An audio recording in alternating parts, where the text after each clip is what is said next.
Ted, about 70 million people fought in World War II, and as of today, 2022, there are approximately 167,000 surviving veterans in the United States alone. And Ted, you're one of those. And not only you are a surviving vet, you're a Purple Heart recipient and a very honored veteran. Fought in 3 invasions. So Ted, the reason that we're here for today is you are one of our oldest World War II Purple Heart recipient, 3 Bronze Stars that we have here in Sunflower today. Mm-hmm. And I want to capture that history. I want to talk about back when you were 18, and I want to show this picture. This is Ted at 18 years old when he enlisted in the United States Army. That was 1943? Drafted. Oh, excuse me. It said invited, I think. Drafted. I like that word better. And so where were you living at the time you were drafted? Let's talk a little bit about where you were at after you were drafted. Where did you go to basic, those very beginning days? I was born in Battle Creek, Michigan, and lived there until I was drafted. Went to school there. I didn't graduate because I figured I didn't have that much time. I knew I was going because I have 2 older brothers that are already in. One was wounded in New Guinea. So I knew pretty much.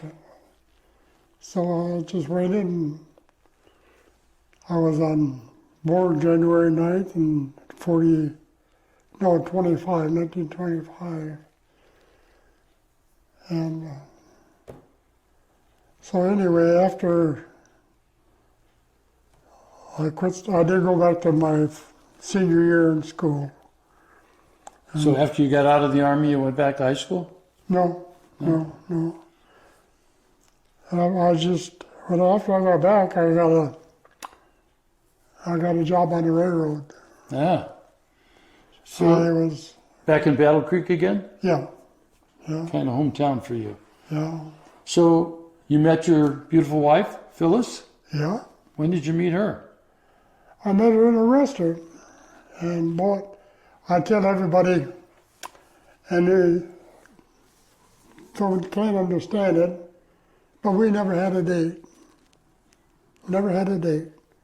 The first date we had was when we got married. Well, that's quick. I thought I was quick, but that beats me. Because I was working on the railroad, I was on 24-hour call. I never knew when I was going to work or when I was coming home, but she would always be there. And she was a kind of a leader of her class in high school. She was only 16. Actually, a couple months before 64 when we got married.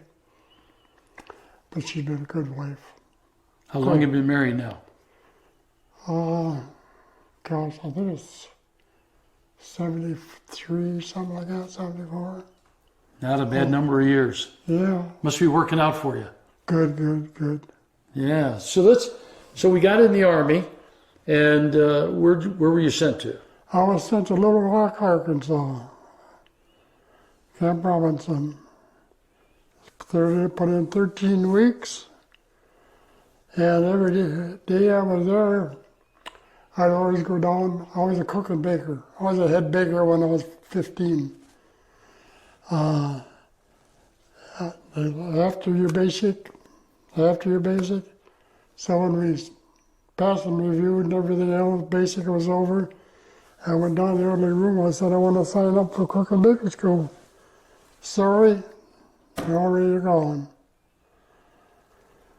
So I had got a 7-day en route. I never did have what you call a furlough. I had a 7-day delay en route. This was when this was taken on my 7-day delay en route.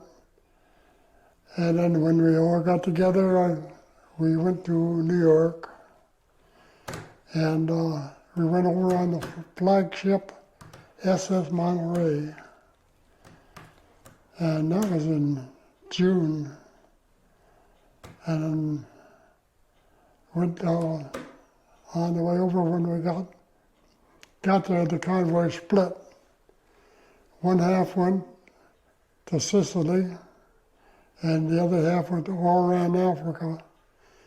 And I went up Oran, Africa, up the Mediterranean, up through Morocco and Spain into, I forget the name of the town now, it's slipped my tongue.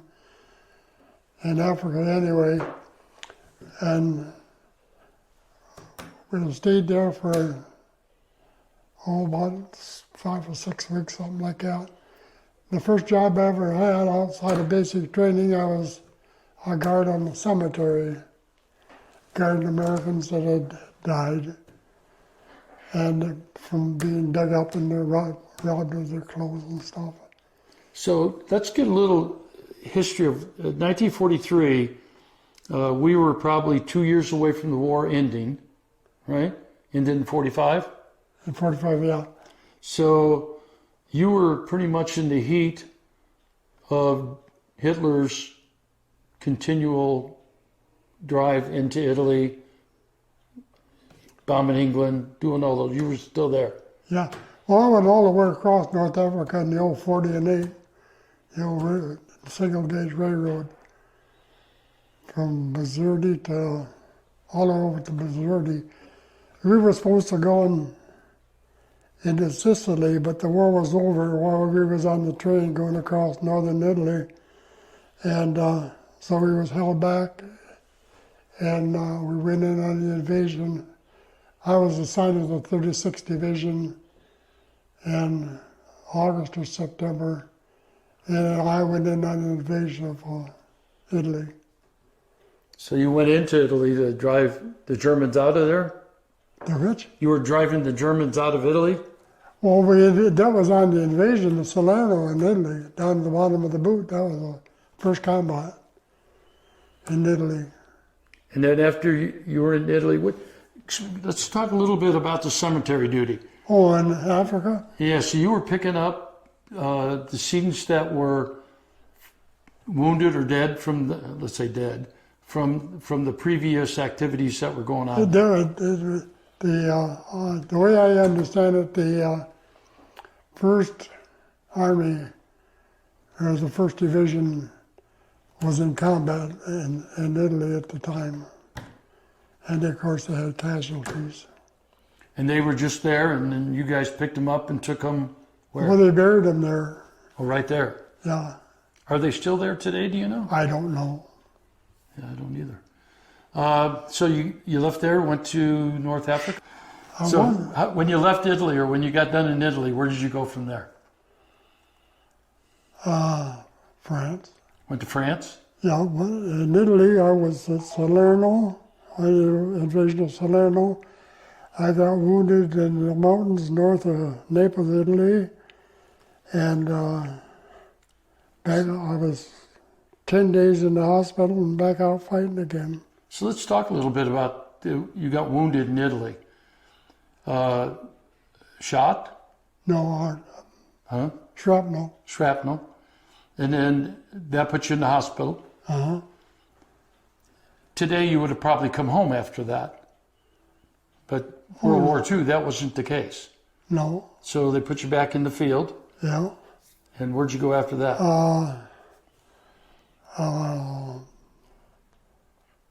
What was it? Anzio, the invasion of Anzio.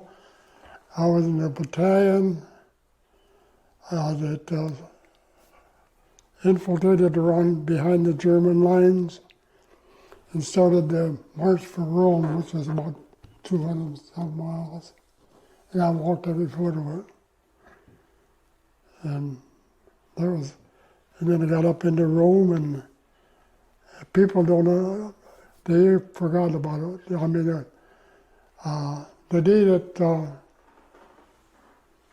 D-Day was the day we captured Rome. And I was in the middle of Rome when the Jeep come by with the radio on, splattering all over about the invasion. And then when we got to Rome, we stopped the night before, how stupid the army is. washed all our clothes and changed all the stuff, got all cleaned up, got on the truck. Rome was an open city. Got on the other side and started wallowing in the mud and water and muck again. So, And where'd you head from Rome? huh? Where'd you go from Rome? I went from Rome, I went up to Casino. I was at Casino in the Monastery Hill. I froze, my feet and my hands. Was that, I don't know where Casino's at, that North Africa? No, this is all in Italy. Still in Italy. I fell into Repeater River at Casino, and I froze my hands and my feet. We crossed the river and I fell in, and I had tanker pants on in the suit. They're real tight knits around the wrists and around the ankles. And the only thing you had was about a little 4-inch zipper so you could get out to urinate. And when I fell in, that suit all filled with water. This was in the evening time. And then I was going back to the aid station, and I got into a nipple attack, which is a German mortar. And there's 8 of them, and if you're anywhere around, you did duck. And so where the mud tracks were from the trucks, I laid in that all night, and that's when I froze. And I got back to the aid station, and they sent me off to, the last thing I can remember at the aid station, they said you go down to this Mark IV and told the ambulance driver, and you turn and you'll find the clearing station. And that's the last I remember for 4 days. And they give us a pill to make you la-la, send you off to la-la land. And I had to go see the doctor, and of course, I was passed out for 4 days. And when I woke, all I had on was my shirt. They stripped me of everything else. And they wanted to get shoes on me, and my feet had started to swell, and they got the largest shoes they could find, and they couldn't get them on. So that's when they found out I'd froze my feet. So did your hands and feet turn black then? My feet did. They did? No, they started to. And I went from there to the Sub-D General in Naples. And then they started turning and everything. That was a big general hospital in Naples. And then I was airlifted out of there back to Africa to an amputation hospital to have my feet cut off. And the good Lord willing, something told me just to start laying back and dropping my feet real quick, and that forced the blood, and pretty soon I got a little pinker, little pinker, and little pinker. I was in the hospital, I think, about 10, 11 months. Wow. But you kept your feet because I seen you walk in here. Yeah. I lost 40% on one hand. I don't have any strength and 50 in the other. And then I have trouble walking. So when you got out of the hospital back in North Africa, home? He had to come back to States. And then back to cooking again? Well, instead of coming back to the States, Eisenhower come up with a rule: if you can pull the trigger, you're back on the line. So they took me out of Africa and sent me back to Italy again. You weren't coming home, Ted. No, I didn't. So. A lot different wars today. In Italy, I went all the way up to River Pass. I on the Spain, on the border of Spain. I think. No, not Spain, but what is it? Well, anyway, it was on the border up there. Well, you were awarded several medals. You have a Purple Heart. Mm-hmm. You have 3 Bronze Stars. No. Now the 3 Bronze Stars represent theaters of operation. Okay. Any other medals that you got? Oh, good looking, whatever, good medal and all that good stuff. A lot of medals. Yeah. Um, Nothing special. You know, I don't know that I could have done what you did and say that's nothing special. You're probably the biggest hero in Sunflower today for all the things you've accomplished. And to be I mean, when I started in the Vets Club, you were still cooking at the grill. Yeah, yeah. In fact, I think I started out with this barbecue. Only we done hamburgers. Yep. Yeah, you're never a quitter, that's for sure. Yeah. And you attend every meeting, Yeah. Lord willing, and still married. Oh, yeah. So She won't let me forget. Well, I was on the invasion of France. So I have about three invasions behind me. So Italy, France, I had 2 in Italy. 2 in Italy. Yeah, Ezio and Salerno and France. A lot of people today still don't know that there was 2 invasions of France. At Normandy and on the San Rafael and southern France. Which one were you in? Southern. Southern France. It was the California floor of France. So did you control a weapon at that time? When you were invading these places, were you in the artillery? Were you on the infantry? I was a BAR man. Help those of us who don't know what a BAR man is. Running automatic rifle. Touch the trigger and 20 rounds. I was an M16 guy, so About like that. only a lot heavier. What did your rifle weigh back then? Huh? What did your rifle weigh? What did it weigh? How much did that Browning weigh? Good golly, I don't know. It had bipods and there was the first thing they got rid of. I would say a good 40 pounds or more. In a backpack? You carried on, you had great big belts with clips in for your gun. Plus you had supposed to have had a gun bearer to carry your ammunition, but they was the first one to get knocked out. So carrying a gun like that and fighting in the front lines, what part of cook school did you do good at? Why did they send you to cook school and put you on the front lines? They didn't send you. They never did send me to cook school. The war was over,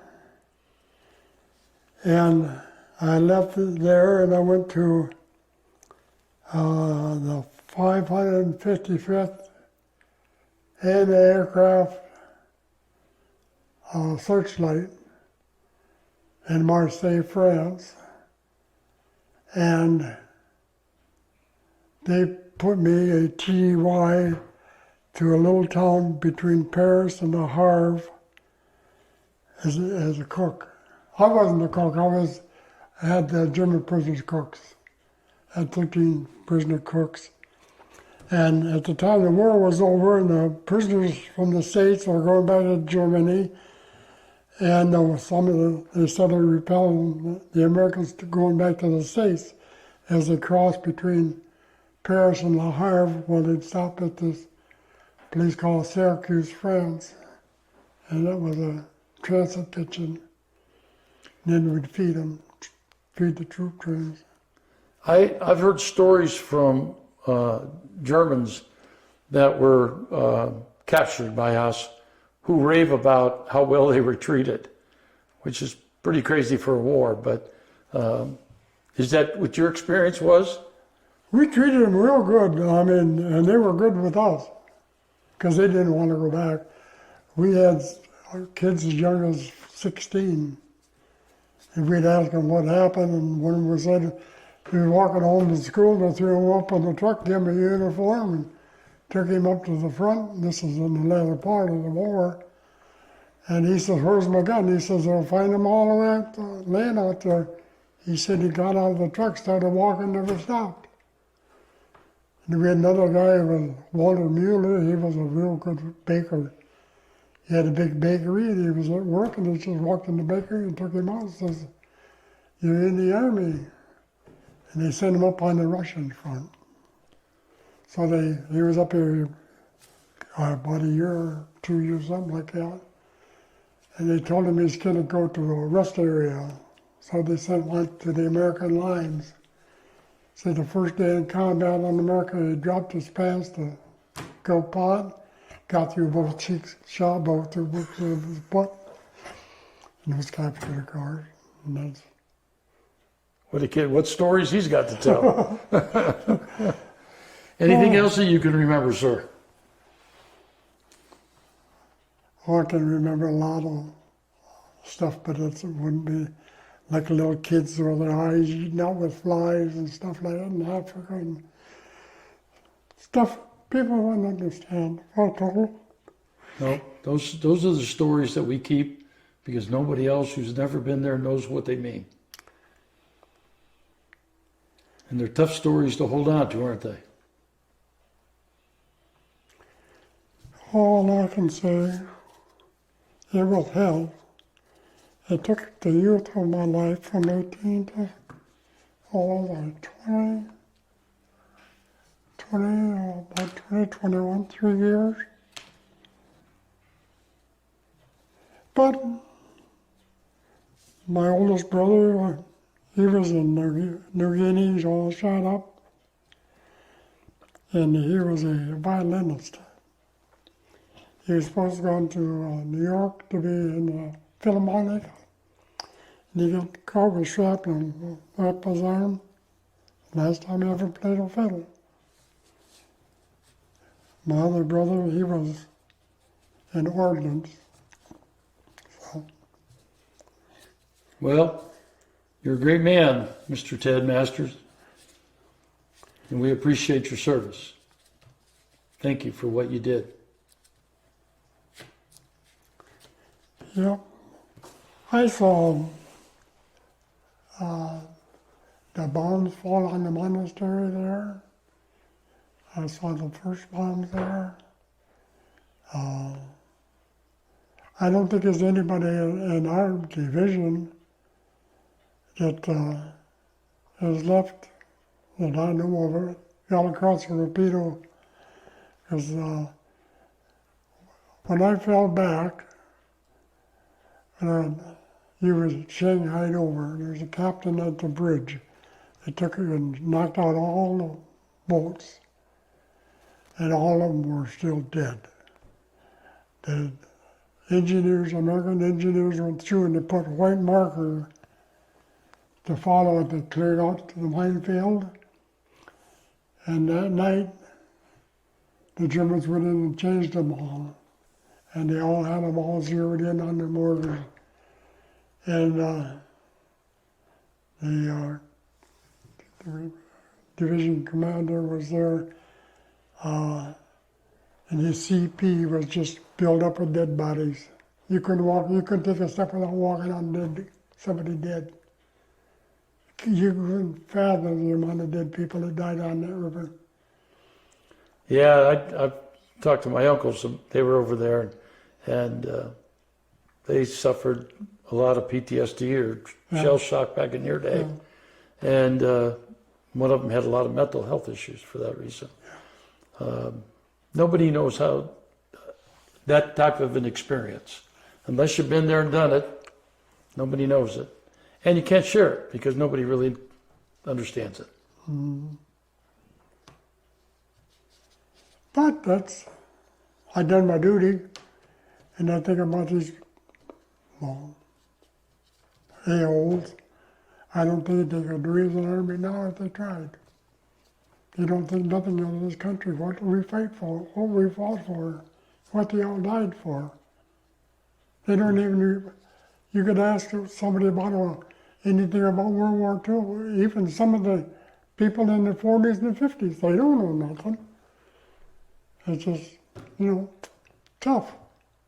You got drafted, you got wounded, you got killed, or what. The only reason my dad didn't go is because he worked on the railroad, He would have been in World War One, too. too. He's on when I come home, and I went, my first job was on the railroad, and they, people that wanted the bodies brought back, they dug them up and sent them back. I happened to catch some of these trains. I was a fireman on the old steam engines. And every place where there was a freight house, we stopped and left their bodies there. From all the way from New York to Chicago. And I went from Battle Creek, Michigan to Chicago on, I called a couple, we called them grave trains, delivering the bodies. So I went through quite a bit, I think, when I was young. Yeah. Changes you a lot. Yeah. Makes a different person out of you. I've always said if it wasn't for that, I'd have probably ended up in jail. I went hell on wheels. I'd have been there with you. So. Well, that's about it. All righty, sir. Thank you so much. I hope you got something out of it. I think we got a lot out of it. Oh, to pay a little more respect to their flag and their country. They don't care nothing about the American flag. They just soon spit on it or burn it or wear it or wipe their butt on it. They don't care. They have no use for the country, only to gimme. It's one of those things that if you've not fought for it, it doesn't mean anything to you. No, it means nothing to it. When the national anthem plays, I tear up. And I don't know many veterans that don't struggle with that song. So that's what you're talking about, Yeah. right? Yeah. It means something to all of us who have fought and seen our friends die for it. Oh, like we heard today, what was it, 276,000 GIs left? Yeah, World War II? it was 100,200. 176,000 World War II vets left. that's left. How many WWII vets, wounded vets, there's Purple Heart vets are still around? I don't know. Yeah, and the unfortunate part is they go pretty quick. You know, when you get to be a certain age, about 70 million people fought in World War II. And as of 2002, there are still approximately 167,000 surviving veterans in the United States. Only people who are the last surviving members of a notable group of the veterans are listed. My family, my oldest boy, who's just 73, I think, he was in the Navy. I have a son, which is about 55 now, I think. I think you read his resume, haven't you? Yep. He has more than the colonel did that retired him. He's got a lot of stuff. He was always sent off overseas as an uncommissioned officer in charge. We get a letter from a colonel, thanks for the use of your son. He got the flag off the Empire State Building when it was going down the road. And he was sent, he was like the Green Beret of the Air Force. And him and the captain, they followed this truck and all the Marines, and they blocked them off until they got down to the very end. That's when they killed the Marines there in Saudi, I think. Yep. He was in charge over, I think it was Turkey or someplace, 700 million worth of airplanes, and he was in charge of them, the group. They set it on Sardinia, Kosovo. He was all over. Yeah. You got some good kids there, huh? Uh, Talking about your Purple Heart. Yeah. Well, anyway, when I got married and moved out, well, of course, then you don't think of anything else. Is what, 50, 60 years ago? Anyway, my nephew, when my brother died, was going through his dad's stuff. And it was with my brother's stuff. And he thought it was his dad's until he opened it up, and then my name was engraved in it. When you get your original Purple Heart, your name is engraved in that Purple Heart. He lost his. So he applied for another, right? Yeah. He got the second one. You don't get your name on the second one you get. And then he got his original one back. So he is very fortunate to have his original Purple Heart in his possession, right? That's a good carrying one. It's my date when I was wounded on this and everything. He's a member of the Purple Heart Association, obviously. Yeah. I have always been lucky that I was never sent to the Pacific. That's what my dad was. He was in Okinawa. Jungle fighting and jumping from island to island to island like they did. I've heard stories about it and stuff. It's like anybody else. When we went to the front, we went in for 40 days.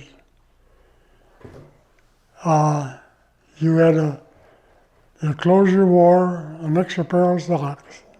That's all.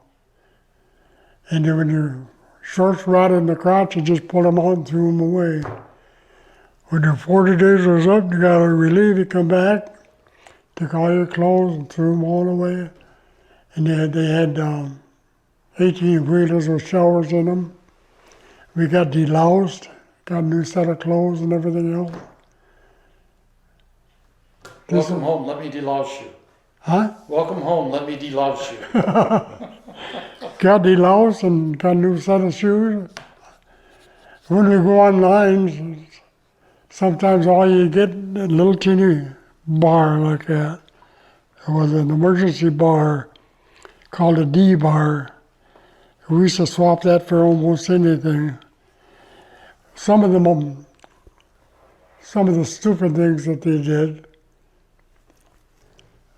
we'd be maybe 22 miles up on the mountain.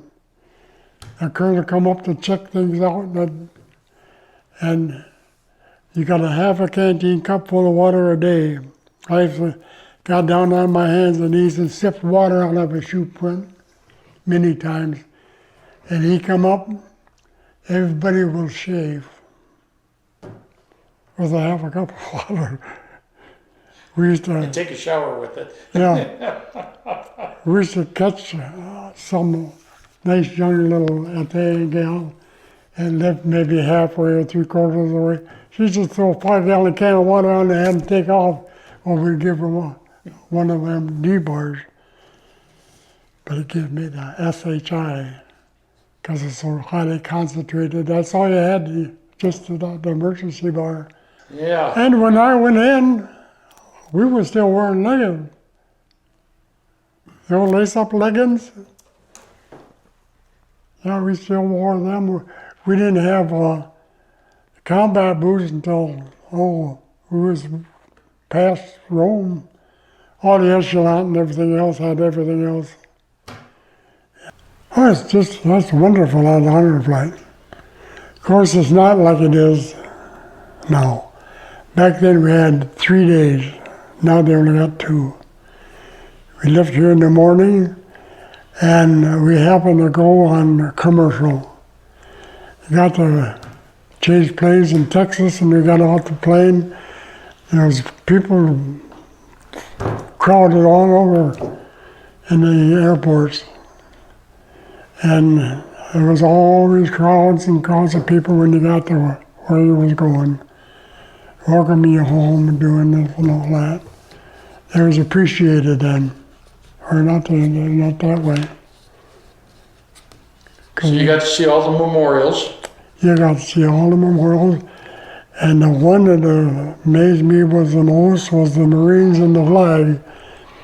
As we went by on the bus, when they're raising the flag, if you watch it, the flag will raise up. That amazed me. Hey, That's just the way that it's designed. The further you go, the further it's showing going up. there's amazing memorials there that everybody ought to see. I got some pictures of some with a guy in the field with a BAR. I got a picture of that. But I really enjoyed it. What amazed me is you tell people, do you see all them stars by where this one place is? It says Eastern, North Africa, Eastern, Western, and well, anyway, there's a whole wall of stars. And each one of them represented, I forget how many, 100, 200, 500, I don't know. Each one of them stars on that wall. A lot of people, but my son was retired out of the Air Force. He went with me. And he done, oh, I don't know why, it was so much fun. He was charged with but everybody would stop and talk to you and ask you this question and ask you that question. And it was very interesting. It was very emotional coming home, wasn't it? When you arrived back at the airport, you seen the crowds and the flags and the... Yep. I used to go around from until this Fiber Series 19 and the crap come in. They'd call a flat line, the schools would, and make arrangements, and I would go to different schools and talk to the kids. I took Ted and Frank Mazer to a World War II ceremony 3 years ago. Downtown, remember that when they had the Manhattan Dolls and your son was there, Phyllis was there, you were there.